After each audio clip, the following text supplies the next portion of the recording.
La fête du Ramadan a débuté aujourd'hui en Belgique et dans beaucoup d'autres pays. Durant un mois, les musulmans ne peuvent plus boire ou manger de l'aube jusqu'au coucher du soleil.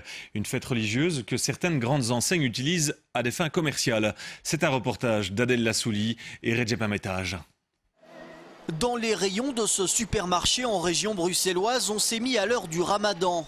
Semoule, date ou viande halal, cette grande enseigne a décidé pour la deuxième année consécutive de mettre bien en évidence tous les produits susceptibles d'attirer les consommateurs musulmans. On devrait faire ça un peu plus souvent, je trouve. C'est intéressant, même les prix, les promotions et tout. Non, c'est super, c'est bien. Moi, je suis contente, c'est bien. La démarche, elle est bien. Ouais. La démarche, elle est bien. Il ne faut pas faire cette démarche juste au Ramadan. Parce que pendant le Ramadan, c'est un chiffre d'affaires. Si on va évaluer le chiffre d'affaires, dans toute l'Europe, c'est un chiffre d'affaires qui est très important. Un chiffre d'affaires qui tourne autour des 11 milliards d'euros en Europe, avec 5% de sa population qui est musulmane. La Belgique est donc un marché attractif et particulièrement en cette période de Ramadan. Même si elle communique très peu là-dessus, les grandes surfaces l'ont désormais très bien compris. On sait très bien que dans certaines villes, certaines communes, 20 à 30% de la population, je dirais, sont intéressés par ce genre de produits.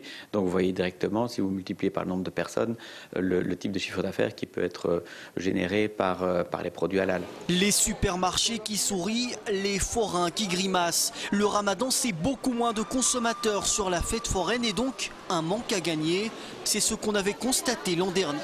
Les premiers jours étaient un peu difficiles parce qu'on sentait vraiment qu'il y avait moins de monde sur la kermesse, sur la foire. Mais bon, ça, est-ce que les premiers jours, est-ce qu'on reste plus à la maison? Je pense que c'est aux alentours de 22 h que le Ramadan sera fini, enfin la rupture de jeûne. Donc le temps sera assez court. Mais bon, ça peut être aussi une bonne chose, comme je vous dis. On peut venir à la foire, il nous reste quelques heures, 3 heures, 4 heures. Pour encore vendre des croustillons, manger des frites, s'amuser avec les enfants. Plus qu'une fête religieuse, le Ramadan est désormais considéré comme un événement important de la vie économique d'une bonne partie du pays.